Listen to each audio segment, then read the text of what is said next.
I'm just going to kind of play devil's advocate on that one before somebody else does. Say somebody says, oh, I've sent you my stuff, and I sent it to you on time, and I send it to you on time every week, and it still doesn't show up.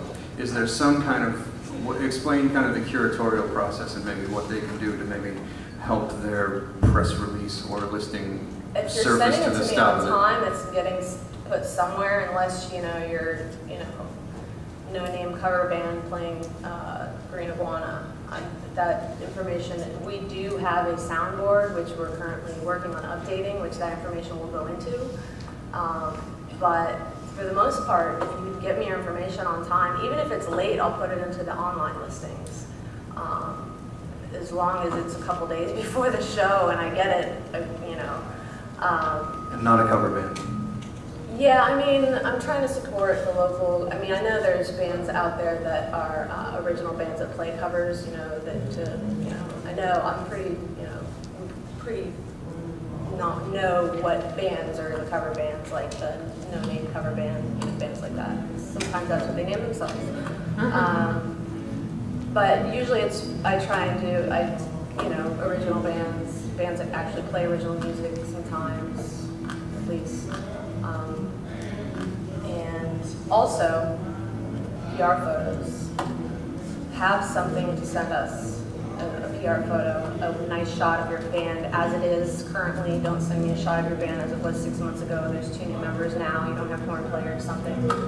That's really, really helpful. If we'll use it for something, it might not be in the paper, but it will potentially get used. And, you know, who knows, if the picture's exciting enough, maybe we'll call you, we'll go listen to your music and be like, but probably not. But have a good PR photo, please. Image is important. And if you do not have a publicity photo, there's a session later with Nicole and Carrie and maybe some others at 3 o'clock today. Okay, so stick around if you do not have a publicity photo. Ryan, what about you? What can they do to help you help them? Well, I've already touched on if you go to tvoextra.com, that's, we have the Tampa Tribune, and then we have the Friday Extra. And TVO Extra is kind of the Friday Extra version of our TVO website. It's entertainment oriented. It's where we run, you know, food reviews, music, movies, those kind of things. And if you go to our events section, there is a place where you can, you know, submit your dates, and those, they go in, you know, and they're online. And we do call those for the print paper, you know, for those listings as well. You know, they show up in Google searches. I mean, it's a really good idea to get yourself in that database. But I think the most important thing you can do, you know, we can talk about the perfect press kit and what to include and where to send it, but in my opinion, the most important thing is to have it online. You know, have your site, put your press releases on your site, put your photos on your site, put your music on the site. You know, have a press area where people can find your bio and things like that. And that not only helps your fans, but it helps us, because, you know, when we decide we want to write something on Have Gun, you know, instead of going through the releases and trying to find it, you know, if we can go to your site and find the high-res photo and find the information, the contact information, I mean, have it there for us to just go to, and that really helps, you know. And keep your dates fresh on your MySpace, your Facebook, or whatever site, you know, because we'll use that, you know. If we write about your band in the paper, we're going to go to your, you know, to your site to find out where you're playing next.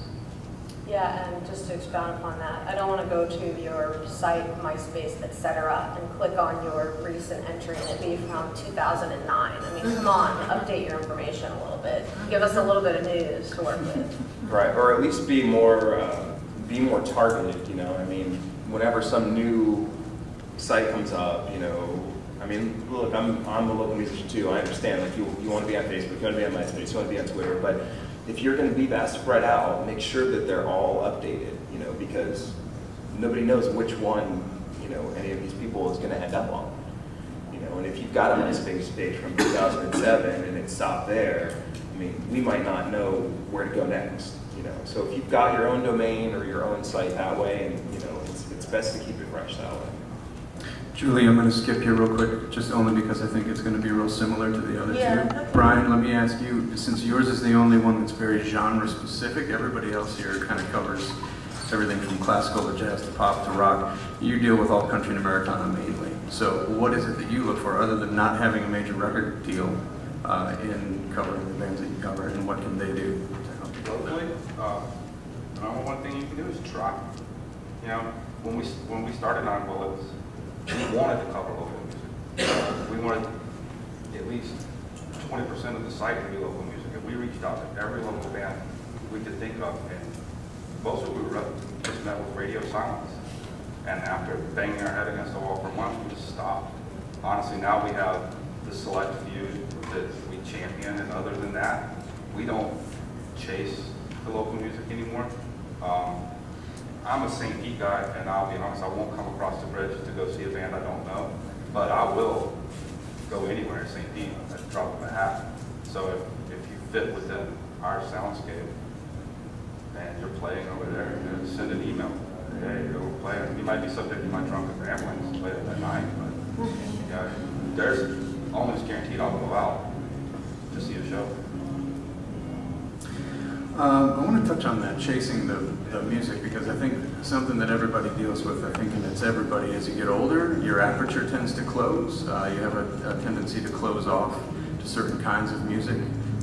There's a little bit of atrophy that happens, and I think it just happens with age. We get older, we have families, we want to stay home with the kids more, or whatever it may be. So as writers and being tasked with covering the scene, be it local or national, how do you combat that that atrophy, and where do you find motivation to go out and cover? I mean, Curtis couldn't be here at this panel. Ryan's here. You know, there are just you know, there are people you see out at shows, and there are people you don't see out at shows. You know, we've seen probably all these people out at shows, with the exception of Ryan, who's, you know, a performing musician and is out playing his own shows as well.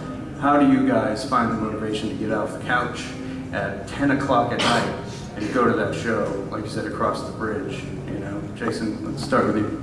I'm just always looking for new ideas and interesting people and you know, hearing interesting stories. So it's just, I guess it's a hobby, I guess. You know?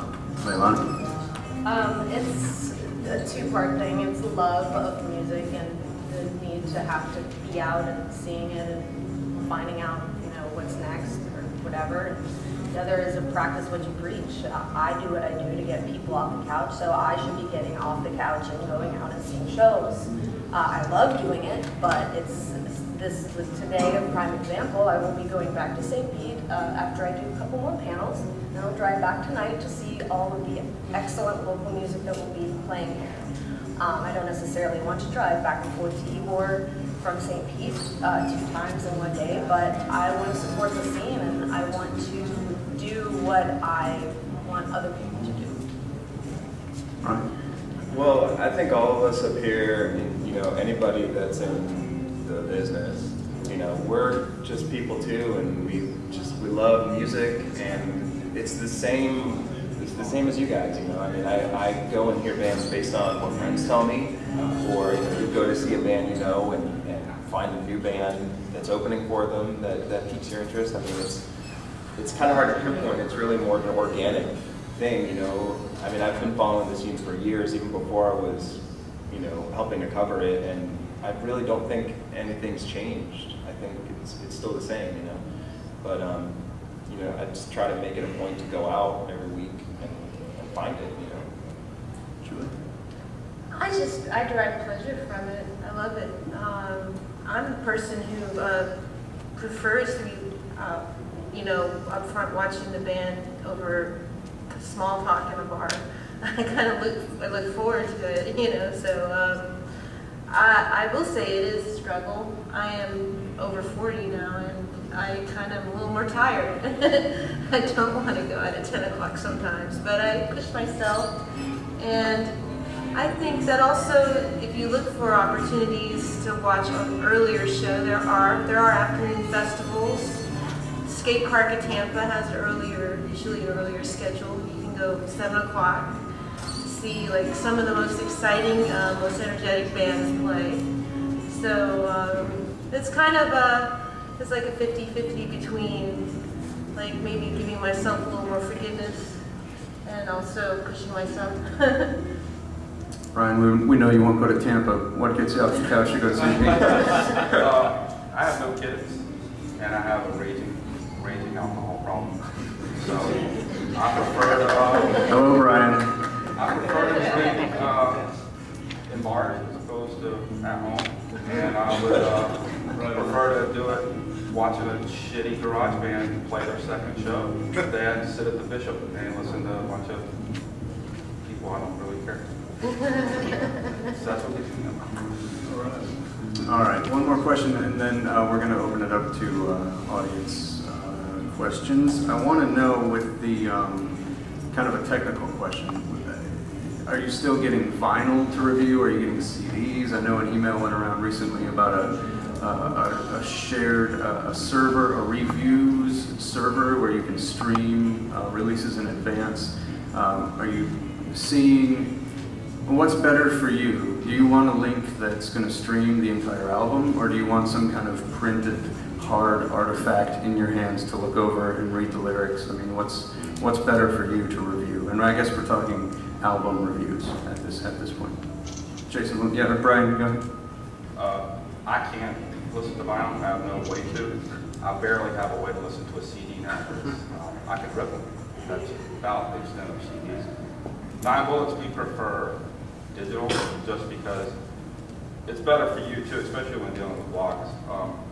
Probably 80% of the albums that are mailed to me as MP3s get listened to, as opposed to about 10% of the actual CDs get mailed to me.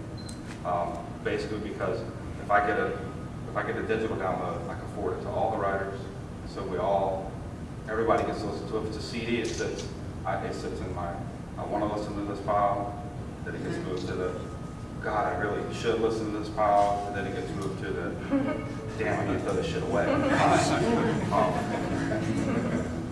So I prefer digital, and we do it now.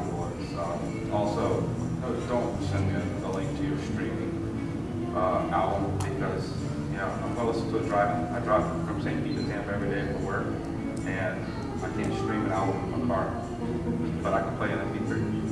Not yet. Not yet. Julie? Well, this has been a little bit of bone of contention for me. I don't get to review local CDs too often for my job. It's not something I've even had much opportunity to do on the TBT blog. On my personal blog, I'm on Coffee and Pastica, which I've kind of gotten away from. I hope to return to that again. I can do it as kind of a public service, just to do it. I can do CD reviews, but generally I don't get to do CD reviews for the Times or TBT. But what I can do is I can profile your band. Literally, I can meet the band profile each week, and that's what I do for the paper. And it also shows up in the blog. Or I can also review a local show if you have a CD release. So if you have something that the CD is tied to, if you are releasing your CD, or if you want to be profiled and you have a new band, or say like you're an older band and you've broken up and you formed a new band and you want to say, hey, listen to what we sound like now. It's kind of got to be, for me personally, it has to be tied to something else. But I hope. When you say something else, you mean an event? Yes, it has to be, or one of these two things I just mentioned, being profiled as a band, or having your show reviewed or previewed, or a guest event. So.